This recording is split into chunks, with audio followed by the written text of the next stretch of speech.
জুলাই আন্দোলনে সারা দেশের সাথে উত্তাল ছিল উত্তরের জেলা সিরাজগঞ্জ। সরকার পতনের এক দফা দাবি আদায়ে সকল রক্তচক্ষুকে উপেক্ষা করে রাজপথে নেমে আসে ছাত্র জনতা। উত্তরবঙ্গ ব্লকেট কর্মসূচি সহ এক দফা দাবি আদায়ের প্রথম রাজপথে প্রতিরোধ গড়ে তোলে তারা। 4 আগস্ট দিনভর সংঘাত সংঘর্ষে রণক্ষেত্রে পরিণত হয় পুরো জেলা। রিফাত রহমানের প্রতিবেদন আর ছবি তুলেছেন ইমরান শেখ।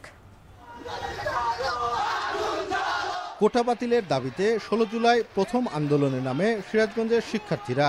বিক্ষোভ মিছিল, সমাবেশ ও উত্তরবঙ্গ ব্লকেট সহ বিভিন্ন কর্মসূচি পালন করে তারা। তবে দফায় দফায় আইন শৃঙ্খলা বাহিনীর বাধায় জুলাই মাসে আন্দোলন তেমন গতি না পেলেও আগস্টের শুরু থেকেই আবারও শিক্ষার্থীদের স্লোগানে মুখরিত হয় রাজপথ।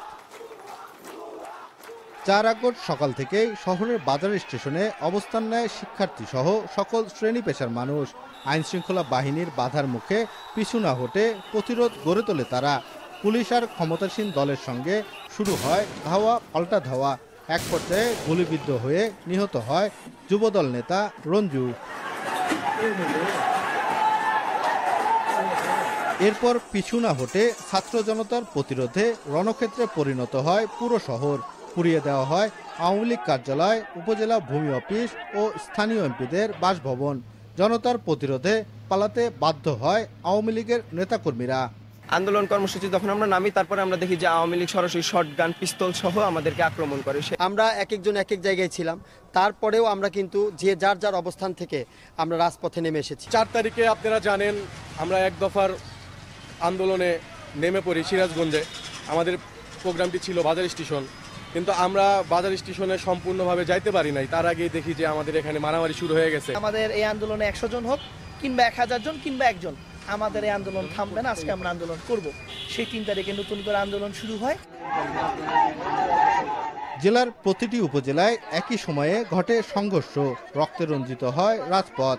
তবে সবথেকে আলোচনায় আসে এনায়েতপুর থানায় হামলা ও অগ্নিসংযোগের ঘটনা, যা ভিত ভেঙে দেয় জেলার আইনশৃঙ্খলা বাহিনীর।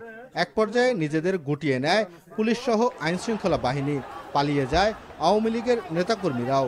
ফ্যাসিস্ট আওয়ামী সন্ত্রাসীদের আক্রমণে প্রথমে সোহানুর রহমান রঞ্জু, আব্দুল লতিফ, সুমন, নজরুল ইসলাম 4 জন এই সিরাজগঞ্জে জীবন দেয় এবং এর মধ্য দিয়েই যেই দাবানল বেঁধে জ্বলে উঠেছিল তার মাধ্যমেই এটা পরিবর্তন এখানে হয়েছে। 4 আগস্ট যখন আওয়ামী লীগের সন্ত্রাসীরা তারা অস্ত্রে শস্ত্রে সজ্জিত হয়ে নিরীহ ছাত্র জনতার উপরে আক্রমণ করে, পাল্টা যখন ছাত্র জনতা এবং আমাদের বিএনপির নেতাকর্মীরা যখন প্রতিরোধ গড়ে তোলে, তখন কিন্তু এই দিক থেকে আওয়ামী লীগ অফিসের পাশ থেকে কিন্তু তারা সরাসরি গুলি করেছে। সিরাজগঞ্জ জেলায় আমরা তারেক রহমানের নির্দেশে সকলকে অংশগ্রহণের কথা বলেছি। সেই অংশগ্রহণের মধ্য দিয়ে সব শ্রেণী পেশার এবং সব রাজনীতিবিদের যে সংগঠনগুলো রয়েছে, ছাত্র সংগঠন, তারা অংশগ্রহণ করে এই দেশকে একটি বিজয় লাভ করেছে, ফ্যাসিস্ট মুক্ত বাংলাদেশ গঠন করেছে।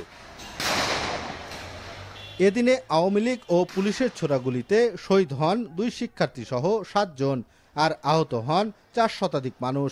আমরা এখন 100% অ্যাক্টিভ এবং আমি যোগদান থেকে শুরু করি। আমরা প্রথম থেকে আমাদের পুলিশ হিসেবে জনমুখী করার চেষ্টা করছি এবং আমরা যখনই কোনো সংবাদ পাই অথবা আমরা প্রোঅ্যাক্টিভ পুলিশিং করি এবং এই ধারাও অব্যাহত থাকবে। শহীদ 13 পরিবার শহীদ আমরা কবরগুলো ইতিমধ্যে সংরক্ষণ করেছি।